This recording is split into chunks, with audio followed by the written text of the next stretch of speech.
العلم النور، العلم النور، العلم النور۔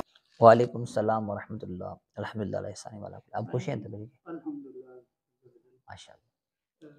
مولوی صاحب، علامہ صاحب، یہ جو ہے شب برات آ رہی ہے، اس حوالے سے کچھ ارشاد فرما دیں، اس کے فضائل اور اس میں ہمیں کیا کرنا چاہیے، رات کس طریقے سے گزارنی چاہیے، پھر دن میں کیا جو ہے معاملات زندگی گزارنے چاہیے۔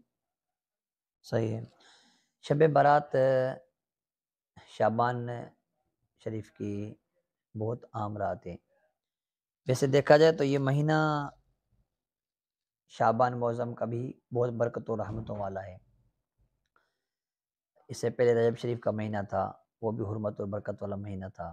یہ مہینہ بھی رحمت و برکت والا ہے۔ اگلا رمضان شریف آ رہا ہے، وہ بھی برکت و حرمت والا مہینہ ہے۔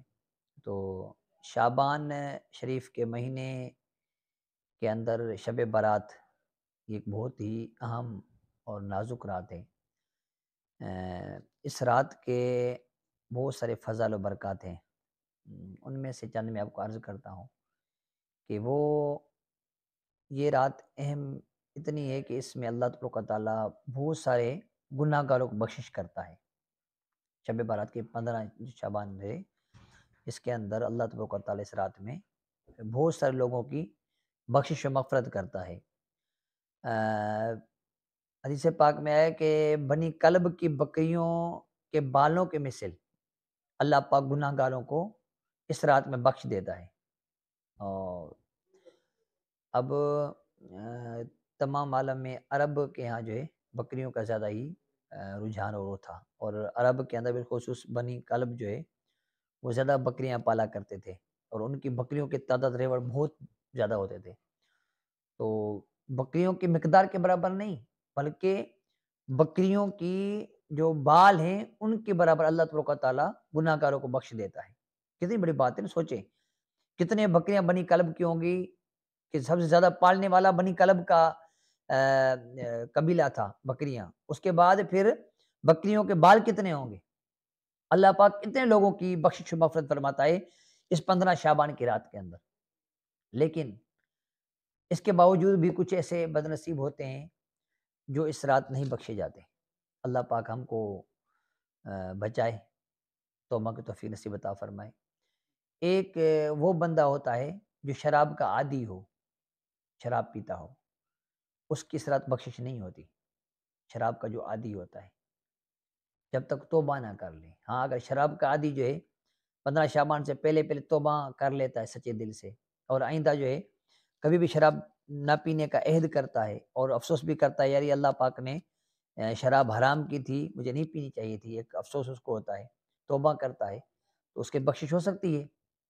لیکن اگر توبہ نہیں کرتا تو اس اہم رات کے اندر وہ محروم رہ جاتا ہے۔ اور دوسرا بندہ جو ہے بد نصیب جو اس رات نہیں بخشا جاتا، وہ والدین کا نافرمان بندہ ہے۔ والدین کا نافرمان اس رات میں نہیں بخشا جاتا، اس کو بھی چھوڑ دیا جاتا ہے۔ تو اگر کوئی بندہ چاہتا ہے کہ بخشش میری ہو، اس کو چاہیے کہ وہ اپنے والدین کو راضی کر لے، توبہ کر لے، رب کو راضی کر لے، اپنے والدین کو بھی راضی کر لے، اللہ کی بارگاہ میں دعا مانگے۔ والدین اگر حیات نہیں ہیں ان کے لیے سال ثواب کا اہتمام کرے، انہیں قبر پر جائے سورہ یاسین کی تلاوت کرے، قرآن کریم کو سال ثواب ان کو کرے۔ تو والدین کا نافرمان بھی اس رات کو نہیں بخشا جاتا۔ تو اس لیے ہم کو چاہیے کہ ہم والدین سے معافی تلافی کر لیں۔ اسی طرح جو قطع رحمی کرتا ہے، رشتے توڑتا ہے، اس کی بخشش اس رات کو نہیں ہوتی۔ اس چیز کو بھی دیکھ لے، ہمارے گھروں میں جو ہے جو رشتہ داروں میں کون سے ایسے رشتہ دار ہیں جن سے ہم دعا سلام نہیں کرتے، آنا جانا موقوف کر دیا ہے۔ بھائی ہے یا بہن ہے یا چاچو ہیں، ماموں ہیں، خالہ ہے، پھپھو ہے، جو بھی ہے رشتہ دار، ان میں سے کن کے ساتھ ہمارا رشتہ ٹوٹا ہوا ہے، اس معنی میں کہ ہم ادھر نہیں جاتے، نہ اپنے بچوں کو ادھر جانے دیتے ہیں، یا پسند نہیں کرتے وہاں، یا ان بنے آپس میں کہ بات ہی نہیں کرتے۔ تو اگر ایسا معاملہ ہے تو اس رات کے آنے سے پہلے معافی مانگ لیں، اور صلہ رحمی کر لیں، خود جھک جائیں، آگے بڑھ کر معافی مانگ لیں، تو پھر بخشش ہو سکتی ہے۔ ہمارے یہاں ایک عجیب رجحان ہوتا ہے نا، جب یہ رات آتی ہے نا تو دنیا بھر سے معافیا مانگ رہے ہوتے ہیں، ہر ایک کو میسج کر رہے ہوتے ہیں، جس کو نہیں جانتے اس کو بھی ہم معافی مانگ کے میسج کرتے ہیں کہ مجھے معاف کر دو، کہ بڑی رات آ رہی ہے، اس میں اعمال نامے چینج ہونے ہیں، تو اس رات جو ہے جو بندہ کسی کا دل دکھا تو اسے بخشش نہیں ہوتی، لہٰذا آپ مجھے معاف کر دیں۔ تو ہم دنیا بھر سے معافی مانگ رہے ہوتے ہیں، مختلف گروپ وغیرہ میں بھیج رہے ہوتے ہیں، لیکن جن سے معافی مانگنے کا ہم کو کہا گیا ہے، جو واقعی ہم سے ناراض ہیں، ان سے کوئی معافی نہیں مانگتا، ان کے در پر کوئی نہیں جاتا۔ جن کے ساتھ نا اتفاقی ہے تو سالہ سال گزر گئے، ان کے ساتھ نا اتفاقی ہے، ہم وہ دشمن ہمارے، مسلمان ہیں دشمن بنے ہوئے، ہم ان کے پاس نہیں جائیں گے۔ ہم یہ کہتے ہیں اگر جائیں گے تو ہماری ناک کٹے گی نا، ہماری ناک کٹے گی، ہم کیسے جائیں؟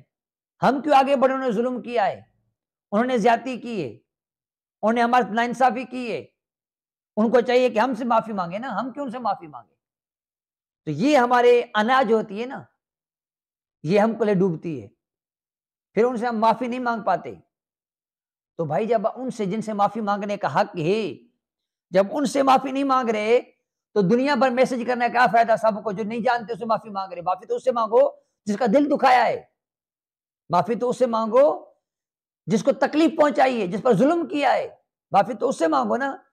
ظلم کسی اور پر کیا ہے اور معافی کسی اور سے مانگ رہے ہو۔ تو اس رات اس بدنصیب کو نہیں بخشا جاتا جو قطع رحمی کرتا ہے، رشتہ داروں کے ساتھ ناتا توڑتا ہے، اور ایک اور ہی بدنصیب جس کی بخشش نہیں ہوتی، کون؟ جو کسی مسلمان کا بغض دل کے اندر رکھتا ہے، مسلمان کے خلاف بغض دل میں نفرت رکھتا ہے جو بندہ، اس کی بخشش نہیں ہوتی اس رات۔ اب ہم سوچیں ہمارے دل کے اندر کس کس کا بغض بھرا ہوا ہے، کس کس کی دشمنی بھری ہوئی ہے، اگلے نے جو کچھ بھی کیا ہے وہ اس کا مٹا رہے، لیکن آپ کا حق یہ بنتا ہے کہ اپنے مسلمان کے خلاف جو ہے بغض، غصے کو پینے والے اور لوگوں کو معاف کرنے والے اور احسان کرنے والے اللہ کو پسند ہے۔ اللہ احسان کرنے والوں کو پسند کرتا ہے، اور ہمیں ائمہ ایسے گزرے ہیں کہ اگر کوئی غلطی کرتا ہے، نوکر غلطی کرتا ہے، خادم، اور ایسی غلطی کرتا ہے جس نقصان ہوتا ہے، تو اس وقت وہ قرآن کی آیت پڑھتا ہے کہ غصہ پینے والے، وہ کہتے ہیں میں نے غصہ پی لیا، پھر کہتے ہیں معاف کرنے والے کا معاف کیا، آزاد کیا، احسان کرنے والے ان کو درہم دینار بھی دے دیے، وہ قرآن کے اتنے ایسے عاملین تھے۔ اور ہم لوگوں کا کینہ بغض دل کے اندر رکھ کے بدنصیب و بخشش نہیں ہوتی، ان کو چاہیے کہ یہ معافی مانگے، ان لوگوں کے دل کے اندر جو بغض کینہ ہے اس کو نکالیں، محبت دل میں پیدا کریں۔ 3 دن سے کسی مسلمان سے قطع تعلق نہیں ہونا چاہیے، بات چیت جاری رکھیں انسان۔